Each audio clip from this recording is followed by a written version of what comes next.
এ বাবা হারায় এতিমেরা রে, ও বাবা হারায় এতিমেরা, সামনে রমজান মাস আসতেছে।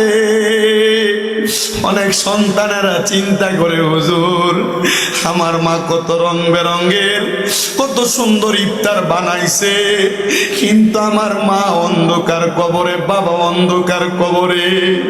এই যুগে আইসা কত রকমের ইফতার আমরা চোখে দেখি, ইফতার নিয়ে বইসা থাকবো, কিন্তু আমার মার তো আমি দেখতাম না। আরে কারে ইফতার করবো হুজুর?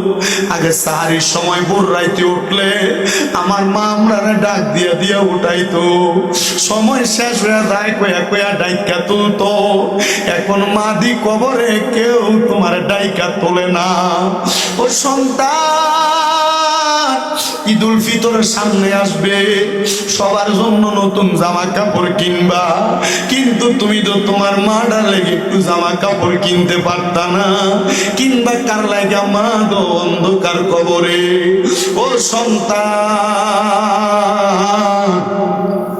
তোমার আব্বাটার লাগা কিছু কিনতে পারতা না, কিনবা কেমনে? তোমার আব্বাটা তো অন্ধকার কবরে। সন্তান বুইলা গেছো রে, তোমার মা বাবার কষ্টের কথা। আব্বা জান দামি কোনো জামা কাপড় পরে নাই, সন্তান রে আদর যত্ন করে পড়াইছে। মার কাপড় ছিঁড়া থাকতো, মা সুই সুতা দিয়ে সিলাইয়া সিলাইয়া পড়তো, কিন্তু কাপড় রাস্তাতে 10-20 টাকা বান্ধা রাখলে সন্তান রে দিয়ে দিত।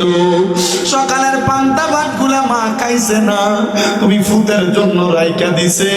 আমার ফুতরা রইতে দিয়া বাড়িতে আসলে আমার ফুতরা খাইবো। হাইরে কে জানিয়ে মন মারে মাটি দিয়ে আজকের মাহফিলে বসছে। সন্তান রে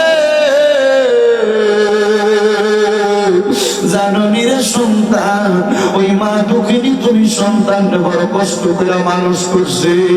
এখন তোমার ঘরে কত মেহমান খানা খায়, কিন্তু তুমি তোমার মার এক লোক মা খানা খাওয়াইতে পারো না। পারো না কেমনে? তোমার মা অন্ধকার কবরে। হাইরে আব্বা জানে ঈদের দিনে পুরান জামা কাপড় পরে ঈদের নামাজ পড়তে গেছে। সন্তান যদি জিজ্ঞাসা করছে, বাবা আপনি কি নতুন কোন জামা কাপড় পরতেন না? আব্বা কইতো, এখন কি আর আমার ঈদের বয়স আসেনি? তুমি ফুতের নতুন জামা কাপড় বাপে কিনা দিছে, আব্বার যে টাকা নাই অভাবের কথা তোমার শোনাইছে না? ওই আব্বা যার অন্ধকার কবরে, তোমার কাছে টাকার অভাব নাই, কিন্তু তোমার বাপের বড় অভাব। আব্বা জানবে 500 টাকা দিয়ে কিনে একটা লুঙ্গি পরাইতে পারো না। কিন্তু বড় দুঃখের বিষয় রে, অনেক সন্তানের মা বাবা বাচ্চা আছে, কথা সত্য, বাইরে বাইরে ঝগড়া কইরা মা বাপরে আলাদা কইরা দিয়া রাখছে। মা বউয়ের সাথে ঝগড়া হওয়ার কারণে মা বাপরে জুদা কইরা দিয়া রাখছে। অনেক সন্তান হয়তো আছে, বউ শুধু আপনার কথার কথাই কইছে, তোমরা 2-3 ভাই, তুমি কি লাগা তোমার মা বাপরে একাই সব বেলা ভাত খাওয়াও, ভাগ করতে পারো না, আরো 2-3 ভাই তো বাকি আছে। এই কথা শুই না বহু মা বাবা আলাদা আলাদা ভাত খায়, একসাথে করে খায়, আর একসাথে ওই করে, আর একসাথে ওই করে, সকালে ঘরে খায়, দুপুরে ওই ঘরে খায়, রাত্রে ওই ঘরে খায়। সন্তান রে, কেউ যদি এমন মা বাপরে জুদা করে দিয়া থাকো, তোমার মতো শ্রোতার আমার দরকার নাই। কারণ এই ওই মাছ মাহফিল না, ওয়াজ মাহফিল না। যদি চাঁদপুরের সবচাইতে বড় আলেম আইনা তোমরা মাহফিল করো, এই মাহফিল কোনোদিন কবুল হবে না। হুজুর কেন? কারণ ওই মা বাপরে ভাত না দিয়া তুমি ওয়াজ মাহফিলে বক্তার ওয়াজ শুনবা, কাম হবে না। মা বাপরে ভাত না দিয়া মক্কা মদিনা যায় হজ করবা, কাম হবে না। মা বাপরে ভাত না দিয়া আল্লাহর কাছে সেজদা দিয়া কানবা, লাভ হবে না। আমি জানি বহু জায়গার ভিতরে গেলে আমার কাছে মুরব্বীরা হাতটার ভিতরে চাপ দিয়া দিলা কই, হুজুর ওয়াজটা কই রে, আমার ভূতে আমারে ধমক দেয়, আমার ভূতে আমারে ভাত খাওয়ায় না। হুজুর আমরা জুদা করে দিছে, হুজুর আমরা বুড়া বুড়ি আলাদা আলাদা রাইন্দা খাওয়া লাগে। এ সন্তান মনে রাই করে, তুমি ফুতের জন্য যদি মা বাবার এক ফোঁটা চোখের পানিও ঝরে, তুমি ফুতে কিন্তু আল্লাহর কাছে জবাব দিতে পারবা না। বহু সন্তানেরা মা বাপরে শ্বশুর শাশুড়ির চাইতে বেশি দাম দেয় না। শ্বশুর শাশুড়িরে আব্বা আম্মা কইয়া ডাকে, মা বাপরে বুড়ি কইয়া ডাক দেয়, বুড়া কইয়া ডাক দেয়। সন্তান কেউ যদি এমন কাম কইরা থাকো, দাও তোমার পাউডি আমার সামনে দাও, আমি আমার জিব্বা দিয়া তোমার পাউডি পরিষ্কার কইরা দিমু। শুধু ওয়াদা করবা হুজুর আমি এখান থেকে বাড়ির যাই আমার মার পায়ে ধরে মাফ চামু, আমার বাবার পায়ে ধরে মাফ চামু। কারণ মা বাপ যদি তোমারে মাফ না করে স্বয়ং আল্লাহ তোমারে মাফ করবে না। নবীজি তো বলতেছে সাখাতুর রাব্বি ফি সাখাতিল ওয়ালিদাইন, আম্মা আব্বার অসন্তুষ্টিতে আমার আল্লাহ অসন্তুষ্ট হয়ে যায়। তুই ফুতে মা বাপরে বাদ দিতি না, খাওয়াইতি না, মা বাপরে বুড়া বুড়ি কইয়া ডাকবি, জুদা কইরা দিবি, আর আমার আল্লাহ তোর প্রতি রাজি খুশি হবে? জি না, রাজি খুশি হবে না। আমার আল্লাহ বেজার হইয়া যাবে রে, আমার আল্লাহ বেজার হইয়া যাবে।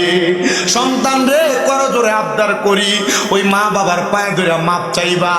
আজকে এখান থেকে যাইয়া মা বাবার পাউডি ধরবা, যতক্ষণ পর্যন্ত তোমার মা বাবা মুখ দিয়া বসে তোমারে মাফ করে দিছি, ততক্ষণ পর্যন্ত মা বাবার পাও চাইর না। হুজুর কেন কেন কেন? কারণ মা বাবা যতক্ষণ না মাফ না করবে তুমি সন্তান মাফ পাবে না। ও সন্তান,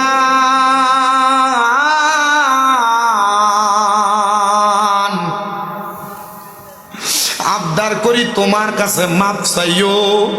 অনেকে চিন্তা করতে হুজুর মাপ চাইতে তো আমার শরম লাগবো। আরে কিসের শরম? মা বাবার পায়ের কাছে ছোট হইলে তোমার দাম কমতো না, তোমার ইজ্জত কমতো না। আম্মা আব্বার পায়ে ধরলে তোমার সম্মান কমবে না।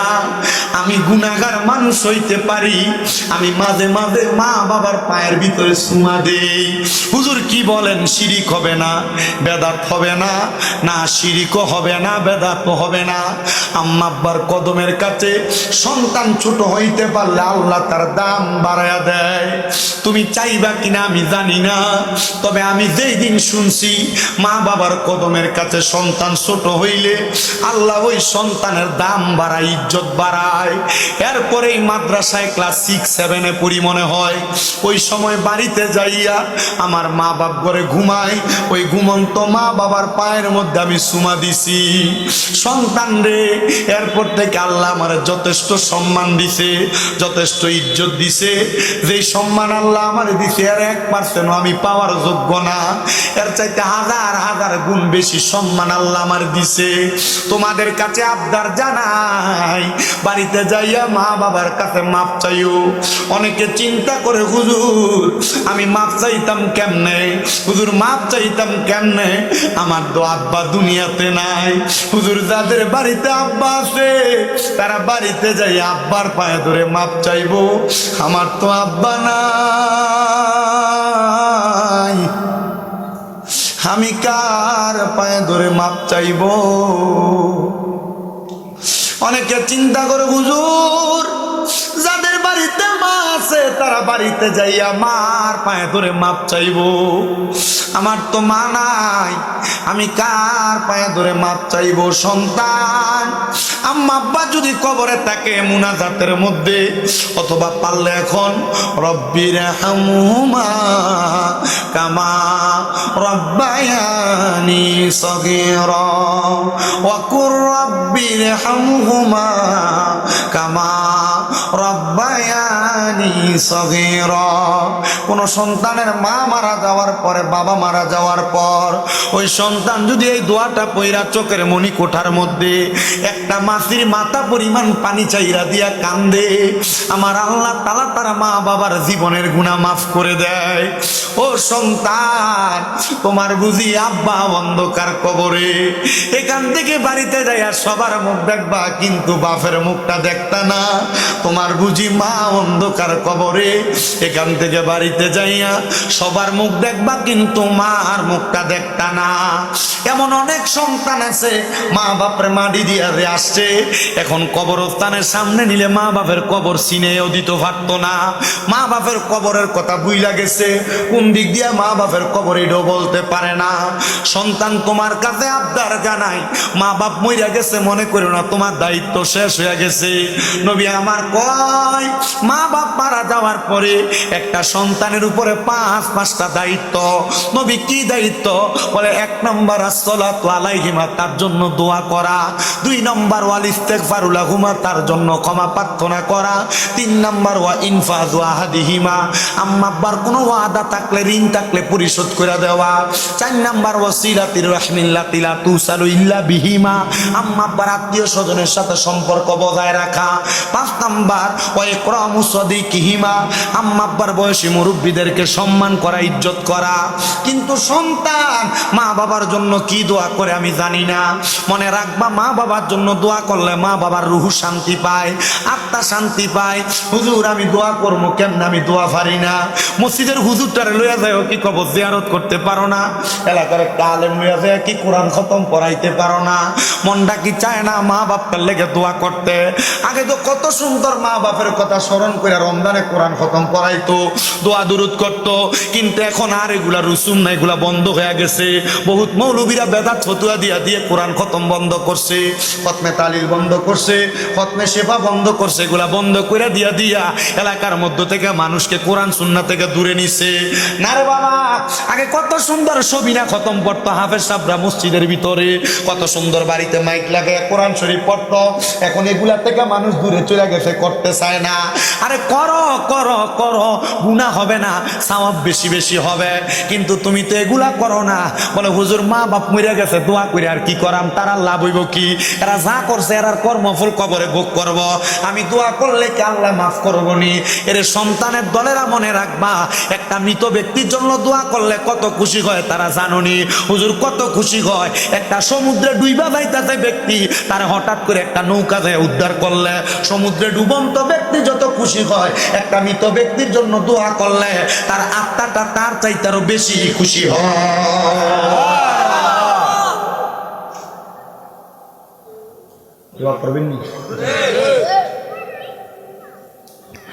আপনি মাসে একবারও কবর জিয়ারত করেন না, বছর ঈদের নামাজ পড়ে আসার সময় মন চাইলে করেন না, চেক করেন না। কিন্তু নবীজি নিজে বলে বৃহস্পতিবার আসরের নামাজের পর থেকে শুক্রবার মাগরিবের নামাজের আগ পর্যন্ত কোন সন্তান যদি তার মা বাবার কবরের সামনে দাঁড়ায় যায় আর দোয়া করে, আল্লাহ তাআলা তার মা বাবারে মাফ করে, মাফ করে। আরে চোখেরই পলকে তুমি হতে পারো লাশ, চিরতরে বন্ধ হবে তোমারই নিঃশ্বাস। হবে এলান তোমারই নাম মসজিদের মাইকে, হবে এলান তোমারই নাম মসজিদের মাইকে। বাড়িওয়ালা নাই রে বাড়ি, নাই রে দুনিয়াতে, বাড়িওয়ালা নাই রে বাড়ি, নাই রে দুনিয়াতে, বাড়িওয়ালা নাই রে বাড়ি, নাই রে দুনিয়াতে। বাড়ি গাড়ি মেল ফ্যাক্টরি টাকার পাহাড়, বিলাসিতায় কেটেছে জনম কতই অহংকার। দামি কাপড় ছেড়ে হবে, দামি কাপড় ছেড়ে হবে সাদা কাফন পরিতে। বাড়িওয়ালা নাই রে বাড়ি, নাই রে দুনিয়াতে, বাড়িওয়ালা নাই রে বাড়ি, নাই রে দুনিয়াতে, বাড়িওয়ালা নাই রে বাড়ি, নাই রে দুনিয়াতে। তোমার ভয়ে থাকতো মানুষ ছিল বাহাদুরি, বাবুনি হাওয়ায় উড়া তুমি যে রঙিনী গুড়ি।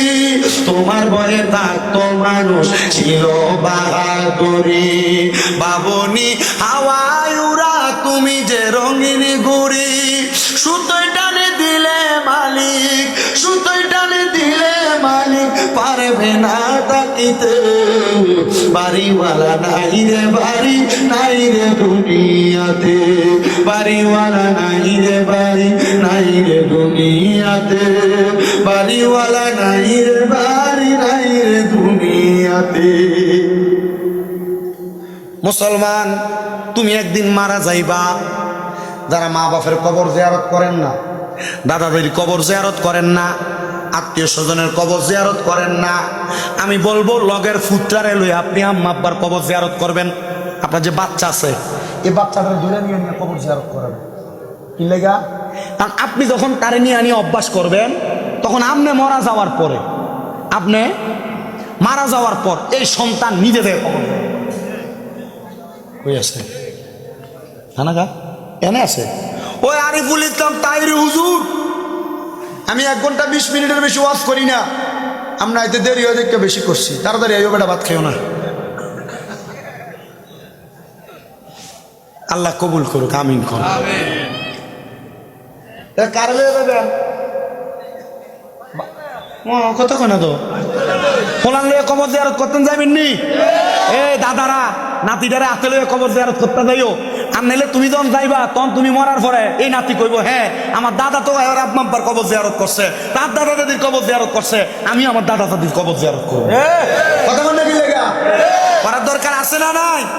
এই গতকালকে আমার 2টা মাহফিল ছিল, একটা ছিল এই কুমিল্লা দিদার মার্কেট কাশিনাথপুর, আর একটা ছিল ব্রাহ্মণপাড়া। তো প্রথম মাহফিলে যখন গেছি, এক ভাই পল্লব ভাই, উনি আমার কইতাছে, হুজুর আমার কাছে সবচেয়ে ভাল লাগে আমার ওনার একটা ছোট্ট ছেলে।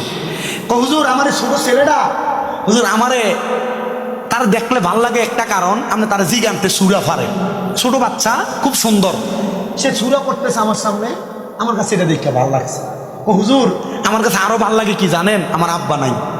আমার ফুতে প্রত্যেক জুমার নামাজে গেলে নামাজের সালামটা ফিরে নামাজটা যখন শেষ, হুজুর আমার ফুতে আমার পাঞ্জাবি আর হাতে দিয়ে দাদা দাদা, হুজুর আমার ফুতে আমার টাইম নেই, আমার বাপের কবরের সামনে লয়ে ওই মিয়া ওয়াদা করেন, হাত তোলেন সবাই, ডান হাত তোলেন, বলেন আমরা আমাদের ছোট বাচ্চাদের সাথে নিয়ে কবর জিয়ারত করব। আস্তে কইছো দেখ বেটা, আরো জোরে কোন আমিন। করার দরকার আছে, করলে লাভ হইব। আগে সবে বরাতে ফোলাফাইনে করতো, কবরস্থান পরিষ্কার করতো, অনকালা করেনি আমি জানি না, অনকাল শেষ এটি শেষ। ফোলান্ডে ডাক দিল আইয়ে না,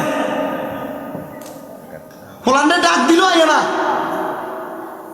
করবেন নি আব্বাইরি কইরেন। ছোট ছোট বাচ্চাদেরকে অভ্যাসটা করাইয়েন, আল্লাহ আমরা তৌফিক দান করুন। সবে বরাতে হালুয়া রুটি রসুন উঠতে গেছে গা, এটি করে না। সবে কদরে যে মিলাদ পড়াইতো, কোরআন খতম হইতো, বেরিয়ে দন কোরআন ফরাই বুঝলে গেছে। ওই যে গেছে রমজান মাসে মহিলারা, এরা কোরআন শরীফ যে বাস করে গিলে পুড়ে ফেসে রাখছে, মনে হয়ে রয়েছে। আপনার কষ্ট হইতেছে না, উদাউদি 1 সাল দিয়ে কতবার ভাত খাওয়া যায়, বেশি বিরক্ত হয়ে যেতেছেন আমি বুঝতেছি। যদি বিরক্ত হয়ে যান আমার কথাটি কামে লাগবো মনে হইতেছে নি, চলবো। শুধু আপনারা না, আমি কিন্তু আপনার উদ্দেশ্য কই, ওই যে দেখছেন একটা শ্লোক, এর ভিতরে শুনেও কিন্তু অনেকে হেদায়েতের কথা পায়। আমিন কর, আরো জোরে কোন আমিন।